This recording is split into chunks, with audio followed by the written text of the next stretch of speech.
Okay, it's going to be a review of Royal Rumble 1989. Okay, so Vince McMahon is going to come back just in time for the Royal Rumble. So it is what it is. I didn't realize, and I think a lot of people too, we didn't realize that, the media rights, contracts were about to expire. So in some ways, I guess it does make sense. But I was really excited to see what a Royal Rumble would look like without Vince McMahon being involved. But hey, it can't get any worse than what happened last year. So we'll see what happens. But yeah, we're going to go back to January 15th, 1989. This was from Houston, Texas, home of the Houston Rockets at the Summit. The attendance was 19,000. Pay-per-view buy rate, 185,000 buys. This is by far the worst pay-per-view buy rate of 1989. So, WrestleMania did 700, well over 700. SummerSlam did well over 600,000. So yeah, Rumble at the time were, still in the infant stages of the promotion, the marketing, and the branding of it. So at this time, there's no, WWF championship on the line. The winner of the Royal Rumble doesn't go on to main event WrestleMania. So, it really, the only thing that they're selling it on is it's every man for themselves. If you were able to watch the television special the year before and like the match, you'll get to see it again. You could promote a whole bunch of stars, but, I still think the event definitely needed to be tweaked. And, it took a while before it was considered, this monumental event where you can, invite people over, and the road to WrestleMania and the unpredictability about it. It took a while to get to that point. I think 91, 92, and by the time you got to 93 with the stipulation, I think Rumble was pretty much set in stone as probably the second biggest event of the year. By the time you get to 1992 or 93. But yeah, this is the first time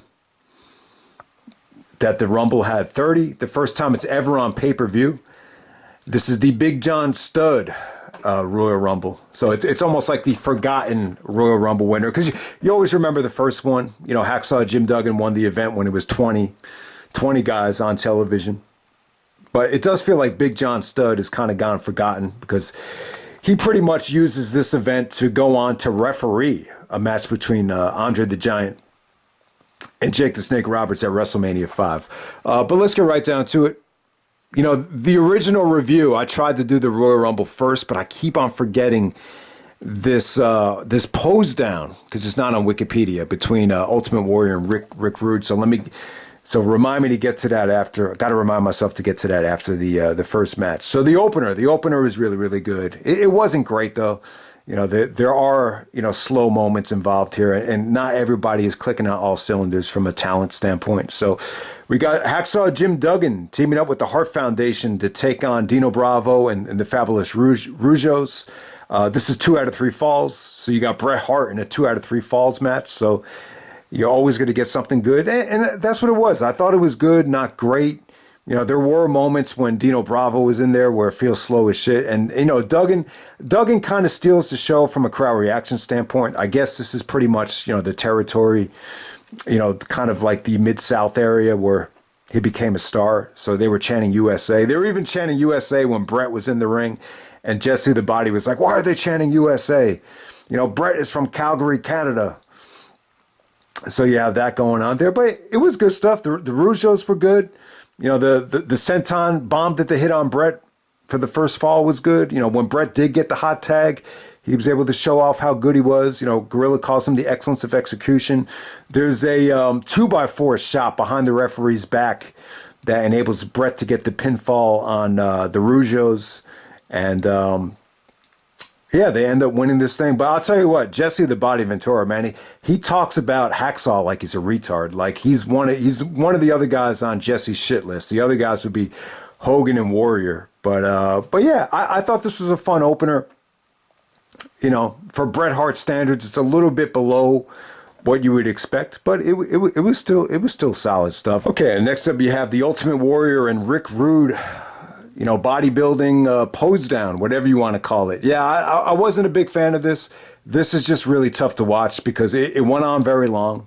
And, after everything that's transpired with Vince and the steroid trial, it's tough to actually watch something like this. I'm a huge fan of their work, Warrior and Rude, in the ring, but I just did not care for this. But you could argue that it was good tension. It was a way to get them to build to WrestleMania 5 without them actually wrestling. I thought Rude actually hitting Warrior with the flexor was actually good storyline progression. Warrior actually beating up the referees and the authority figures, restraining them.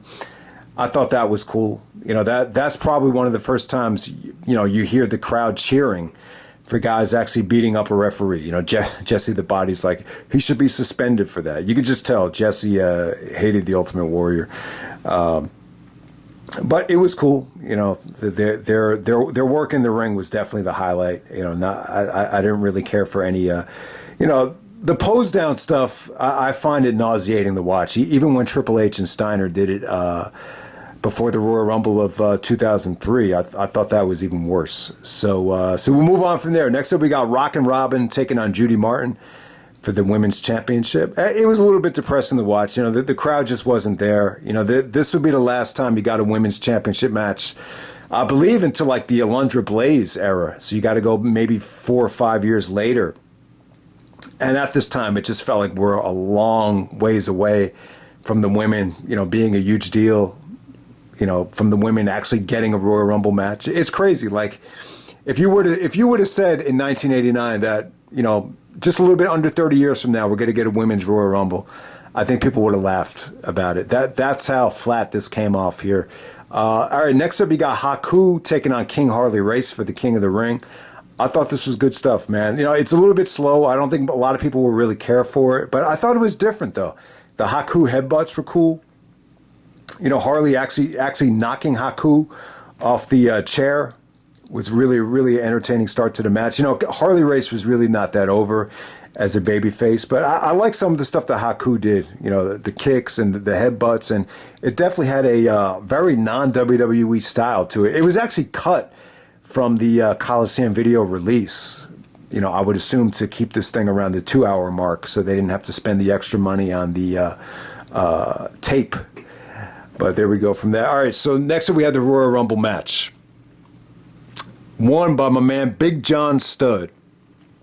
So, yeah, man, I'll get to Big John Studd at the end of this thing. So Studd doesn't come in until number 27. But, yeah, this Rumble is kind of broken up into 3 different parts. The first part is the Andre the Giant part. So they really promoted Savage, Hogan, and Andre as the big stars that will win this thing. Actually, they promoted Andre as the odds-on favorite to win this thing with Bobby Heenan backstage. So, yeah, I got to give Andre credit. This is really the only time he was able to go out there in the Rumble and just shine. I thought he was, Andre's not going to blow anybody away with his athleticism here, but he was in the match for 15 minutes. You could argue that it was entertaining stuff. Nobody eliminates Andre. He just eliminates himself. So they build tension for Jake the Snake and Andre for WrestleMania 5 with Andre being afraid of the Snake. So he runs out of the ring as he's afraid of Damien. So that's how Andre gets eliminated. But, while he was in there, it was pretty good. And I got to say, I want to give these guys credit because at this time, it definitely felt like the match got off to a slow start. And it just kind of had a feeling, especially with commentary, that they didn't really know how to sell this thing. Like, what does it really mean? Every man for themselves, but what's the ultimate goal or what's the long-term plan to winning this thing? So it just had a feeling of experimental. Like, it feels like we're really experimenting at this time. So I just want to give credit to a lot of these guys. Demolition, Mr. Perfect, obviously Jake the Snake Roberts. Sean actually came out at number 9. I thought he had a really, really good showing. So Sean actually gets eliminated by Arn Anderson and Randy Savage. So just to think, if Savage at this time ever got to mix it up with Sean in his prime, that would have been crazy. I don't think Sean and Savage really ever touched other than maybe some tag matches in 92. But yeah, that's another, combination that you wish had done a lot more work together. I got to give Tito Santana credit. When Tito came out, Jesse really sold it well. He's like, man, this is an incredible match. It's exciting. You don't know who's coming out of where. You don't know when someone's coming out. And when Tito came out, started throwing punches, got a great reaction. He just added spice. He added life to the match. So give Tito Santana credit. He comes in at number 12. He's also eliminated by Arn Anderson and Randy Savage. All right, so Savage comes in at number 15. He's clearly feuding with Bad News Brown. Him and Bad News are like trying to rip each other's skulls off here. Hogan comes in at number 18. You know, Hogan eliminates the Brainbusters the same way Brock eliminated Team Angle. Just kind of, you know, threw both guys over the top rope at the same time. The elimination over the Warlord was pretty cool from Hogan. That might have been like the short. The Warlord was only in the ring for 2 seconds, so he poses, comes into the ring, and then Hogan clotheslines him. That must have been a record for a while, at least until the Santino Marella got eliminated. You know, that was a record, I think, at one point. But yeah, Hogan actually accidentally eliminates Savage. So Savage and Bad News are trying to eliminate each other. So Hogan comes from behind. It clearly looks like Hogan just tries to eliminate, you know, Bad News Brown, and then accidentally Savage goes over, and then he just gets in Hogan's face. He starts pointing the finger. You know, his eyes just get huge. I got to say, Savage was great. The believability factor with Savage, I got to say, second to none. I thought he was awesome.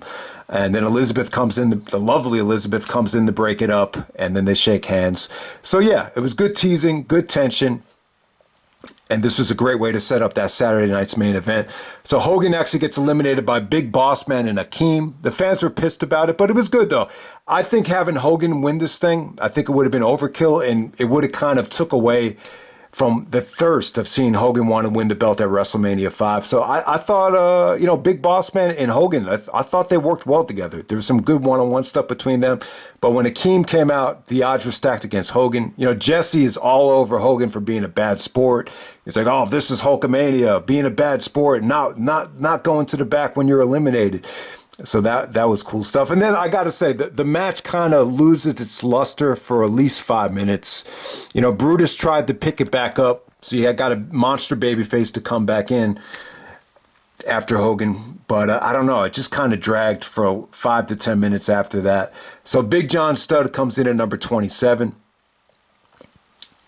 And, yeah, I mean, the fans were pretty much into him. He didn't really do anything crazy. He's a big dude. He's 6'10". You know, the pop when he eliminated Akeem was good. I got to give DiBiase credit. So the story was cool here. So DiBiase actually paid to get the number 30 entrant. And it kind of bit him. I mean, you know, it didn't bite him in the ass, but the fans were definitely on top of DiBiase. He got a lot of heat. It kind of felt like the fans just wanted to see DiBiase not win this thing more than anything. So Big John Studd, you know, pretty generically eliminates DiBiase and wins the Royal Rumble. The first ever Royal Rumble on pay-per-view won by Big John Studd. So give this dude credit. You know, when you think of Big John Studd, obviously this is probably going to go down as the biggest accomplishment he's ever had. On top of that, he competed at WrestleMania 1 against Andre the Giant in the body slam contest. But I think Vince went with Big John Studd is because, you know, he's a big dude. I think he knew him from way back in the day. You know, I think Big John Studd actually initially started out working for Vince Sr. Then he made his way down to the NWA. So he had a lot of years on him at the time. He was 41 years old. You know, he was probably the oldest Royal Rumble winner for a while. I think Vince is still the oldest, and maybe Triple H would be the second oldest, and then Brock probably be the third oldest. But, you know, Big John Studd would probably be one of the top 5 oldest Royal Rumble winners. But yeah, I thought it added credibility at that time. I think Vince kind of had the mindset of, you know, if you get lucky enough and get a number towards the end of the match that you could prevail and win this thing, especially if you're a big dude like Big John Studd. And I got to give him credit. You know, even though I think a lot of people don't know a lot about him, and it's like the forgotten Royal Rumble winner, he is pretty much a household name. I remember years ago, this dude working at the video store, he was a big scruffy guy named John, and I used to just call him Big John Studd. So, you know, it's a name you always hear. I remember they had the action figure, way back in the day. So, yeah, I mean, he's definitely a household name, but it's one of these guys that's just gone too soon. He dies at 47 years old. He died in 1995. I looked up the cause of death, and it's just very depressing. It's just another guy in the business that, was taken way too early. But he was a big dude, too. To be that big and traveling up and down the roads, it could be a recipe for disaster. So who knows exactly what transpired over the years, but give this dude credit, man. He deserves a lot of credit. The first one to ever win the Royal Rumble on pay-per-view, and this is an event that has become, arguably the biggest time of the year for wrestling. Royal Rumble parties, the road to WrestleMania. It's become part of our lives. So give this dude respect, even though he's not technically the first Royal Rumble winner. He's the first one to win it on a pay-per-view. And I just felt like in 1989, this Rumble definitely had a big time feel. I was really impressed with how well the production values, the sound quality, just how over everybody was. It was a great match. I really enjoyed it. I definitely would not say this is one of the weaker Royal Rumbles. I thought a lot of it aged extremely well. Now, is everyone going to be blown away by the ending of this thing? No, but I thought the majority of it had some really, really good stuff. You had really, really good storyline progression leading into WrestleMania 5, especially with Hogan and Savage. I thought that stuff was great. The winner of this thing, he goes on to referee a match between Andre and Jake the Snake at WrestleMania 5, and then shortly he ended up quitting the company because of poor payoffs. But you just wonder, maybe if this dude had enough money, he would have been able to get himself checked out, and maybe he would have lived a longer life. By the time he was inducted into the Hall of Fame in 2004, he had already been dead almost a whole decade. So rest in peace to Big John Studd, gone but not forgotten, the Royal Rumble winner of 1989, and I'm out. All right.